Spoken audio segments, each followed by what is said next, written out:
So there are two schools of thought, two types of people, especially when it comes to money. The first type would say, I'm going to enjoy my money and my life now. I'm going to enjoy my life right now because tomorrow is not promised.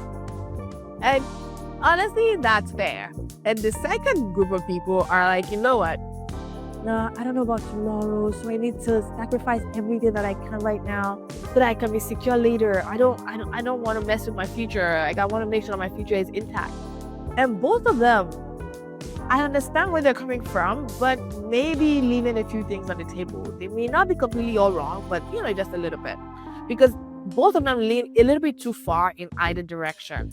And wealth is not, you don't want to think about wealth in a way that you would then build regret, whether regret of not saving enough for the future or regret of just saving so much for the future that your life right now just doesn't feel good.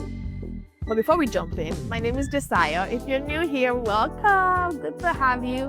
We have room for you and we'll love to have you. I'm a Harvard-trained ex-Wall Street professional helping real people take control of their money.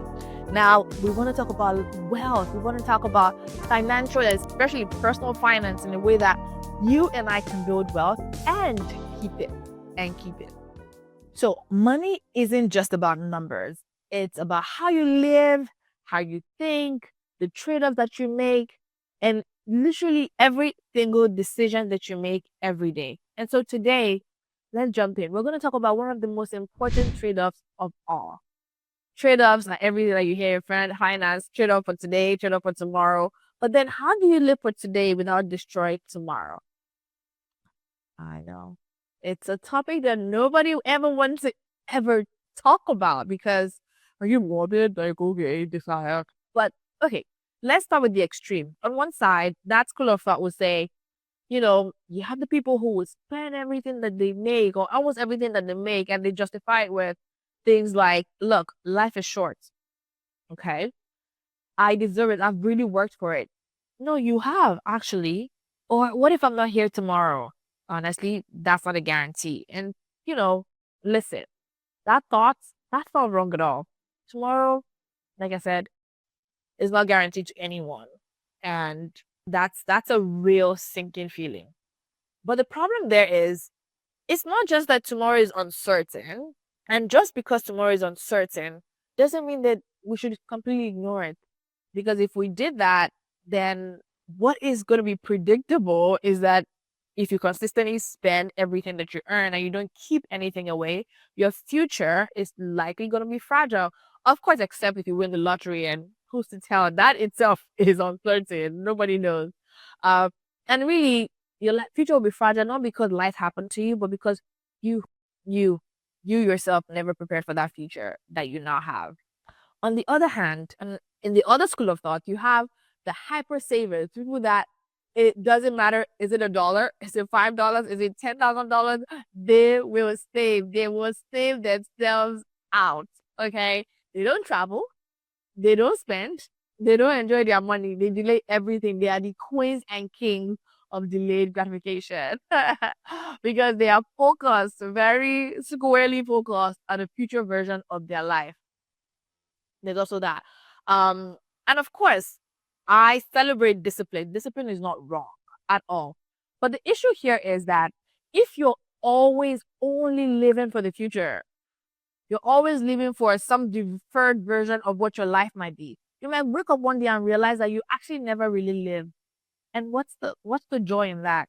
So you have money now, but you don't have memories. Because now you stash it all up, but you don't have any memories that you could experience when you're younger. No experiences, nothing that's giving your life joy. But some people say, no, I find joy in my room. No, no, I'm okay. I find joy on my laptop. Oh, I pay for internet and I'm okay.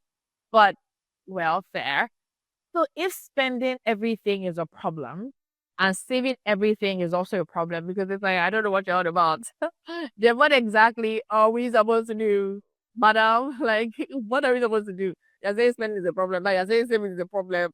Okay, what are we supposed to do?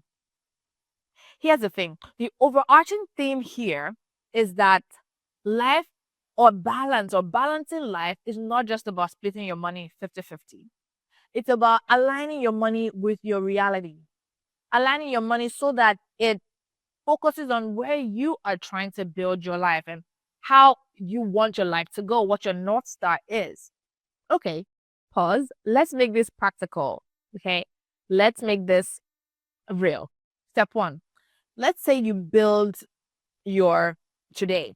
And I encourage you to build your today because if you're struggling, you can't pay your bills comfortably. You can't, do anything. You're constantly stressed about money. You're juggling one too many expenses. You are knee debt or knee deep in debt or some type of financial pressure. Then saving aggressively for retirement or for some future self is not your first move and should not be your first move. You should try and survive today first. It might sound controversial, but it's true. If you're bleeding in debt, I don't really know what future you're saving for because if you don't survive today, what's the future for? Okay, you cannot build on a faulty foundation and you cannot build on top of instability.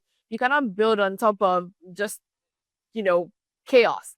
Okay. So your first job is to build your current life and to make sure that your essentials are covered, to make sure that you have a roof over your head, food to eat, you have breathing room, you can actually take a breath and exhale. You're not constantly in financial panic because that actually you don't even get a clear head to look ahead, okay? Because survival, if you're constantly in survival mode, I don't know, long-term planning and that they don't coexist properly. They can't even work. They're not in the same room. They're not, no. Okay. And so the next thing that you do is then you create a system for today and tomorrow. You create a system that balances both. So once you're stable, I now want you to introduce or to take your structure to the next level, not restriction, just upgrade your structure a little bit so that every dollar that you earn, it has a job. And those jobs are in three different lanes and three different layers. And we talk about all this, we talk about this on this channel all the time. You're living for today. So your rent, your transportation, your food, your basic lifestyle, all of the things that you need, that's covered.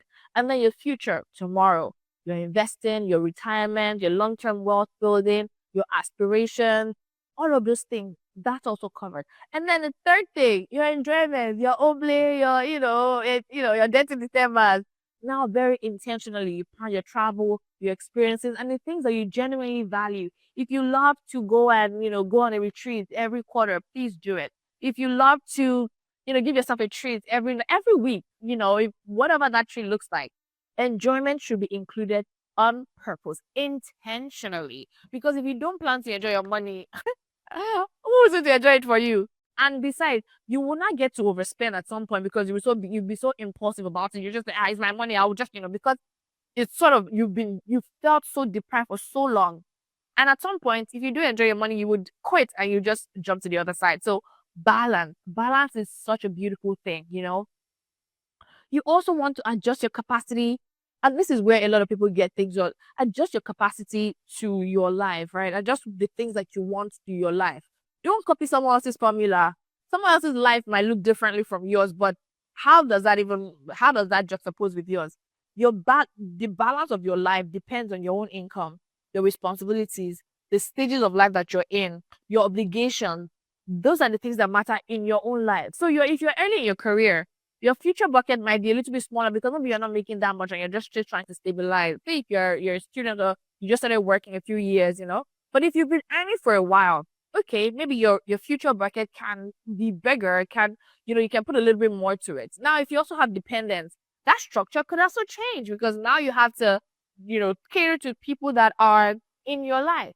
And there's no fixed percentage. I can't just sit here and give you a percentage. It has to align with your own life, with the things that make sense for you in your own life and the way that your obligations are structured. Now, let's talk about the real issue because this is not just a math problem. Numbers and money, it's not just math, it's not just one plus one is two. It's behavior, it's the way that you think about your money, your money psychology. For a lot of people, why they overspend today is not just because they don't have discipline. It's not because, oh, I just want to spend my money. A lot of times it's like there's FOMO, there's fear of missing out, there's social pressure, there is reward. I've earned it, I deserve it, and there's uncertainty about the future. What if I'm not here? I better go, let me spend my money now.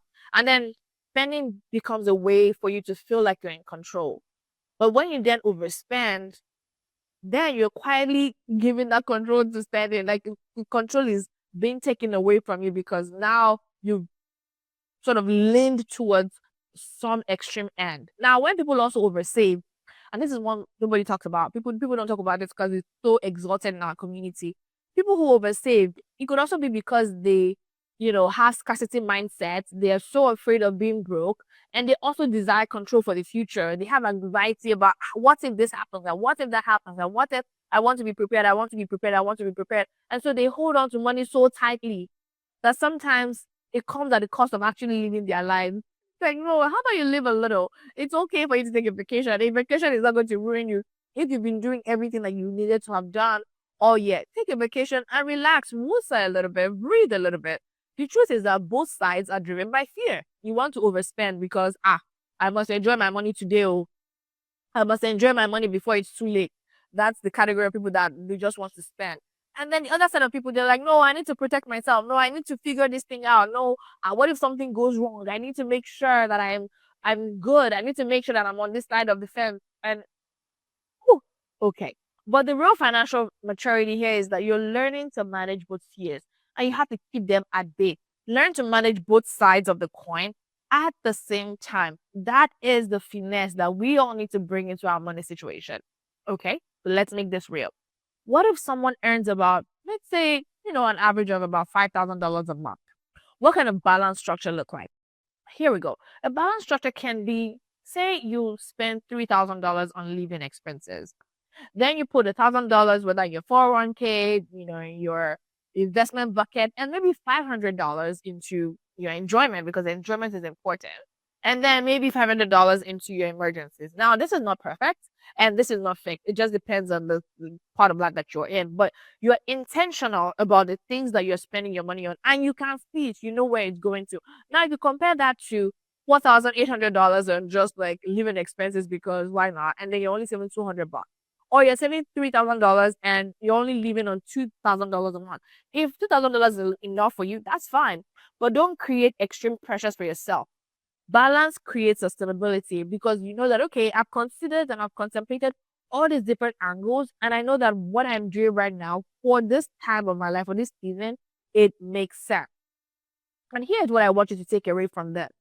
You're not trying to just choose in between today and tomorrow. The goal is not for you to choose today over tomorrow or to choose tomorrow over today. You need to respect both. Today is important, yes. And tomorrow, that's also very important. I mean, if you're here tomorrow, you want to be able to live tomorrow, right?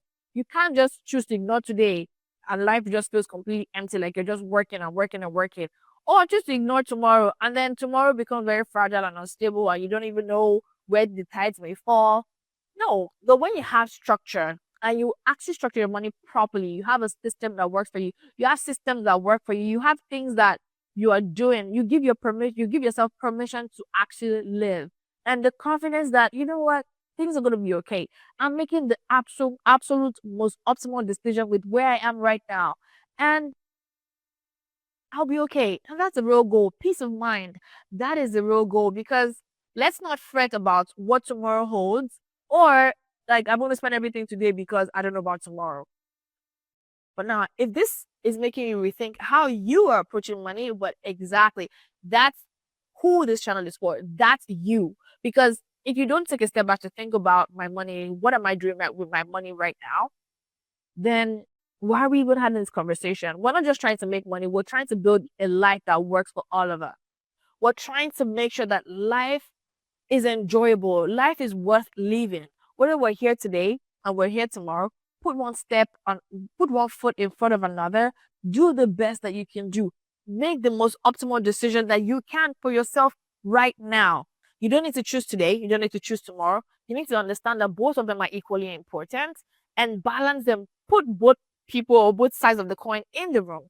Understand the fears and solve for it.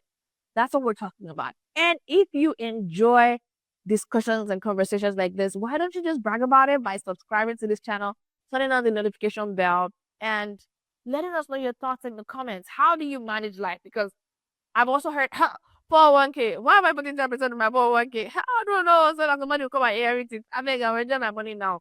Or you also find people who are putting 50% of their 50% of their income in their 401k because they want to make sure that, life is okay tomorrow at 60 when they can't even breathe today. Is that what they should be doing? What do you do?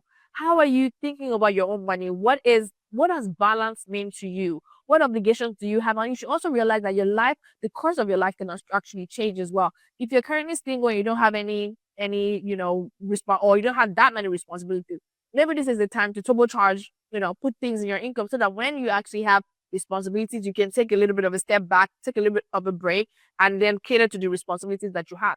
If you have responsibilities right now, how are you managing it? How are you juggling it? These are all conversations that we all need to come to the table to ask ourselves. Now, is there any topic that you want me to talk about, that you want me to tackle? Let's hear you. Write me an email, send me, put something down below in the comment section. I'll be happy to take topics from you that we should tackle as a community, as a family. And I would want for you again to subscribe. It costs you nothing. And for people that have subscribed, I really appreciate you guys. It's very encouraging to me when I see the numbers go up. And until next time, I will see you again in the next one. Bye, guys.